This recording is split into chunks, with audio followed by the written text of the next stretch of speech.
Voilà, nous nous retrouvons encore une fois pour notre émission Son de vie, version francophone ou bien française. Nous voulons continuer notre thème sur la persévérance. Nous irons rapidement lire dans la parole de Dieu. Nous sommes dans le livre de 1er Samuel, chapitre 9, versets 8 et 9e. Nous lisons au nom du Seigneur. Les serviteurs lui répondit, il se trouve que j'ai encore sur moi une petite pièce d'argent. Je la donnerai à l'homme de Dieu et il nous indiquera le chemin à prendre. Autrefois en Israël, quand on allait consulter Dieu, on disait, venez, allons chez l'homme qui reçoit les révélations. C'était les noms par lesquels on désignait ceux qu'on appelle aujourd'hui des prophètes. J'ai la version du semeur, Bible du semeur. Dans d'autres versions, on dit pourtant, allons voir le voyant. Gloire à Dieu. Seigneur, merci pour ce temps. Je prie que tu fortifies tes enfants, que tu fortifies ton peuple, que tu fortifies ceux à qui tu donnes les promesses, ceux qui sont dans ton royaume. Fortifie-le. Ceux qui sont dans les difficultés, fortifie-le. Fortifie-nous tous, Seigneur Dieu, par ta parole. Que nous nous taisons et que toi tu parles. Pendant que tu nous sanctifies par ta parole, prêche au nom de Jésus. Amen. Amen. Voilà, nous parlons sur la persévérance. On venait d'expliquer c'est quoi la persévérance. On venait de donner notre définition à nous par rapport à la persévérance. Nous avions dit la persévérance, c'est la capacité de, de résister à la pression. Parce que quand il y a la pression et que tu résistes à à la pression, donc tu fais résistance à la pression, tu persévères dans une direction donnée, dans un but donné. C'est cela qu'on avait défini pour nous la persévérance. Nous avons dit dans l'émission passée, on a parlé sur Jacques, ce que Jacques dit par rapport à la persévérance. On a compris que beaucoup de gens ont enfanté des choses que Dieu n'avait pas prévues à cause de la pression. On a dit, on a aussi parlé sur le divorce. Beaucoup de gens arrivent au divorce à cause des pressions. Ils acceptent malgré eux, ou bien ils conduisent ça eux-mêmes malgré eux par des pressions dans la famille. On a aussi parlé de la pression dans les ministères. Dieu n'avait pas dit, par exemple, à Israël de faire le veau d'or. Moïse était allé prier à la montagne. La Bible dit que le peuple a dit non, voilà, il a beaucoup duré. Aaron, nous voulons que tu nous fasses faire un Dieu que nous voyons, que nous pouvons toucher. Alors, ils ont fait le veau d'or. Beaucoup de gens vivent dans le veau d'or. Ils vivent dans une situation que Dieu n'avait pas orientée à cause des pressions. Ils n'ont pas voulu persévérer. On a aussi vu que beaucoup de gens ont enfanté Ismaël au lieu d'attendre Isaac.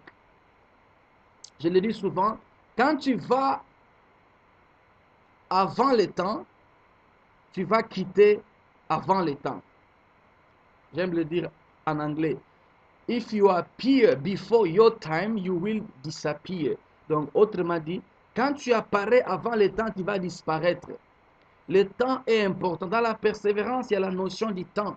Il faut être au bon moment, au bon endroit, faisant ce que Dieu avait prévu. Gloire à Dieu. Mais cette occasion, nous voulons parler sur la deuxième phase de la persévérance. On a aussi dit certaines souffrances ont trait à une porte ouverte dans notre vie. Tu as ouvert une porte par ton comportement, par ton langage. Le péché est entré et les conséquences du péché aussi font mal. Il se peut que ça puisse être l'occasion. On a dit, si c'est le cas, répands-toi. C'est le sang de Jésus est là, encore utile pour laver, sanctifier. Il avait dit que Jésus-Christ est donné afin que nous ne mourions pas, mais que nous ayons la vie éternelle et qu'il est notre avocat. Donc, tu peux te repentir là où tu es et chercher la communion, encore une fois, avec Dieu. Mais si c'est le second cas, et que réellement Dieu lui-même occasionne, orchestre des situations dans ta vie, et que tu es dans des problèmes, dans les tunnels multiples, tu es dans les trous, dans les vallées, dans les problèmes intérieurs, extérieurs, complications financières, conflits ici, conflits là-bas, querelles ici. Si Dieu permet ça, ça peut être des attaques de Satan. Si Dieu permet ça, c'est pour te former, former ton caractère. Dieu a dit, la parole dit dans Jacques 1, que c'est pour amener à la perfection, que tu atteignes l'état d'adulte. La persévérance appelle la patience. Et maintenant, nous voulons parler sur la persévérance dans la mission ou la persévérance dans le but que tu veux faire. Beaucoup de gens abandonnent trop tôt. Quand Jésus a appelé Lazare à la tombe, il dit, Lazare, sors. Jésus aussi pouvait désespérer parce que à l'époque, les tombeaux n'étaient pas forcément creusés d'en bas, c'était des rochers qu'on creusait. Et il a estimé que cela pouvait être de 5, 10 mètres de profondeur.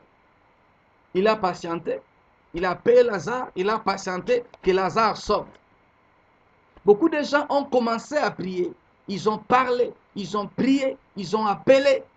Mais ils n'ont pas voulu patienter. Ils n'ont pas voulu attendre. Ils n'ont pas voulu persévérer. Quand la bénédiction vient, ils ne sont plus là-bas au bon endroit. Ils sont déjà partis. La persévérance. Et dans les textes que nous avons lus ici, nous voyons un homme appelé Kis de la tribu de Benjamin. Il avait son fils appelé Saoul. Cet homme était riche, mais il avait perdu ses 2 ânesses. Il a dit à son fils Saoul, please, s'il vous plaît, va me les chercher.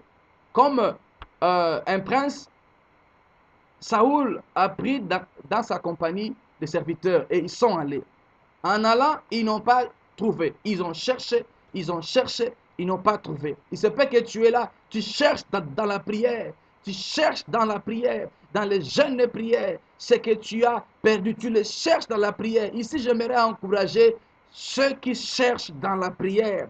La Bible dit dans Matthieu 7,7, cherche, tu trouveras, frappe, on t'ouvrira, et demande, on te donnera. Tu cherches, mais tu ne trouves pas encore.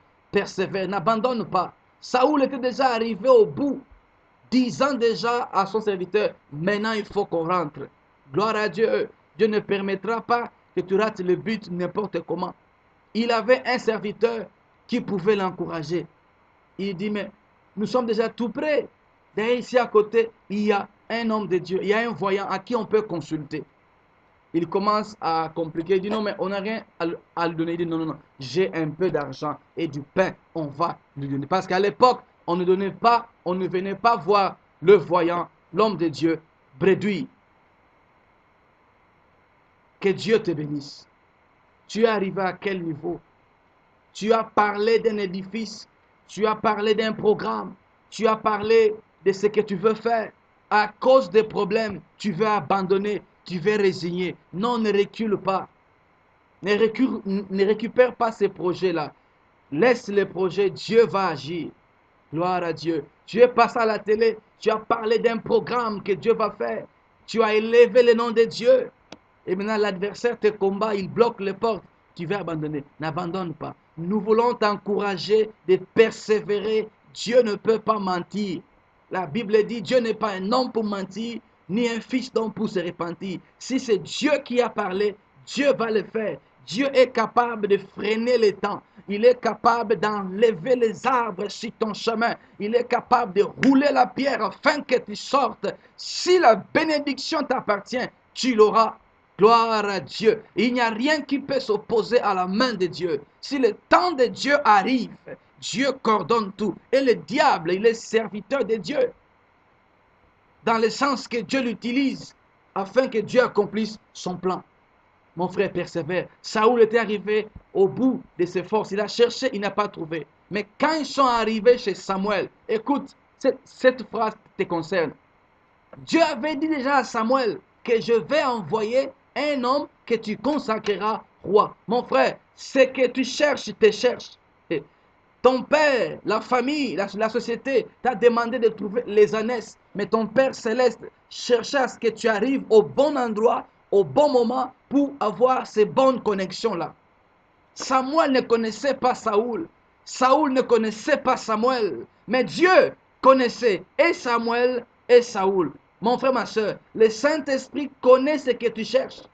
Alléluia. Et ce que tu cherches, te cherche aussi. La royauté était suspendue. Il n'y avait personne qui était digne d'être couronné roi. Et Dieu a fait venir Saoul par les concours de circonstances. Donc je suis David.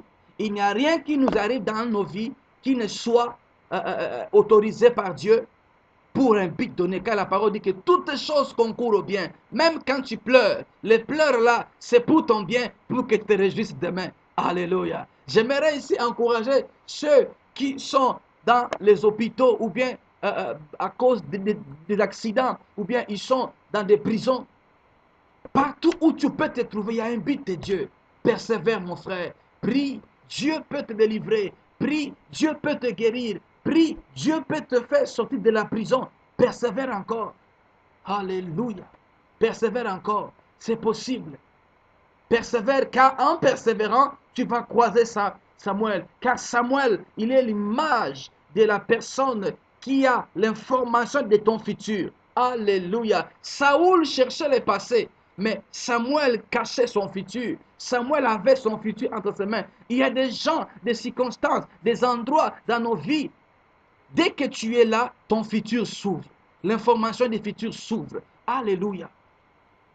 Persévère encore, continue, avance encore, n'abandonne pas. Il y a quelque part, quelqu'un, quelque chose que tu dois rencontrer et la chose va définir ton futur. Saoul ne savait pas que lui cherchait les ânesses, mais Dieu lui avait trouvé déjà un grand troupeau. Tout Israël était déjà prévu pour lui. Gloire à Jésus. Persévère, persévère dans la prière, persévère dans la crainte de Dieu, persévère dans la sanctification, persévère dans l'écoute de Dieu, persévère. L'humilité précède la gloire. Même si tu es critiqué, même si tu es rejeté, on manipule ta réputation. Persévère dans les bonnes choses. Tôt ou tard, Dieu va t'élever. Persévère encore. On a vu notre frère Isaac. Il a hérité les puits qu'il avait reçus de son père Abraham. Il a creusé. Les gens de la vie sont venus. Non, non, ça c'est à nous. Ça nous appartient. Il a creusé. Ça nous appartient. Il a creusé. Ça nous appartient. Mais à un temps donné, il a creusé. Il ne pouvait plus l'interrompre. Il a dit, ça c'est mon Rehoboth. Mon frère, les Rehoboth n'arrivent pas quand tu dors. Les Rehoboth n'arrivent pas quand tu abandonnes. Les Rehoboth n'arrivent pas quand tu injuries les gens et que tu laisses la prise. Le Rehoboth arrive quand tu restes ferme, quand tu continues la bataille. David a dit, Père éternel, je te loue parce que tu as entraîné mes doigts et mes mains à la bataille. Dieu cherche des conquérants. L'héritage que tu as, c'est à toi, mais c'est encore possédé par l'adversaire. Il faut que tu l'affrontes. On n'affronte pas David en reculant. On affronte David en avançant. C'est aussi une marque de persévérance. Malgré sa taille, malgré les problèmes qui est devant toi, persévère, affronte-le. Je peux même ici dire que David a fait peur à Goliath parce que Goliath savait que personne ne pouvait le résister. Tout à coup, il surgit là un jeune homme. Gloire à Dieu. Le problème qui était là, les gens sous-estimaient David par rapport à sa taille physique. Mais ils ne savaient pas que l'onction était sur lui. Le oin ne meurt pas n'importe comment. Vous ne pouvez pas casser, détruire totalement ce que Dieu a oint. Jamais. Alléluia. L'onction dans la vie d'une personne lui rend surnaturel. Quelles que soient les choses qui peuvent lui arriver, il a la sémence de la résurrection, la sémence de la reproduction, comme le rejeton dans Ésaïe 53. Il n'avait rien pour attirer les regards. Il n'avait rien pour attirer acclamation. Mais l'onction était sur lui. Mais la divinité était cachée en lui. Gloire à Dieu. Persévère. David, persévère. Goliath va tomber. Alléluia. Israël attendait que Saoul fasse quelque chose. Saoul n'était plus loin, mais c'était David qui devait faire. Mon frère, ma soeur, persévère. Si tu es loin, persévère. À qui Dieu a parlé, persévère. Dieu sait ce qu'il va faire. Gloire à Dieu. Tu as commencé une œuvre. Les gens ne viennent pas. Tu vas abandonner. Non, persévère. Il y a des immeubles qui, leur profondeur, doivent aller très en bas. Et ça prend du temps pour que ça sorte. Les vraies racines sont celles qui vont jusqu'en bas. Persévère encore. Comme Isaac, persévère encore. Comme Saoul a persévéré et il a su qu'il était roi, persévère. Ton futur t'appelle. Bye.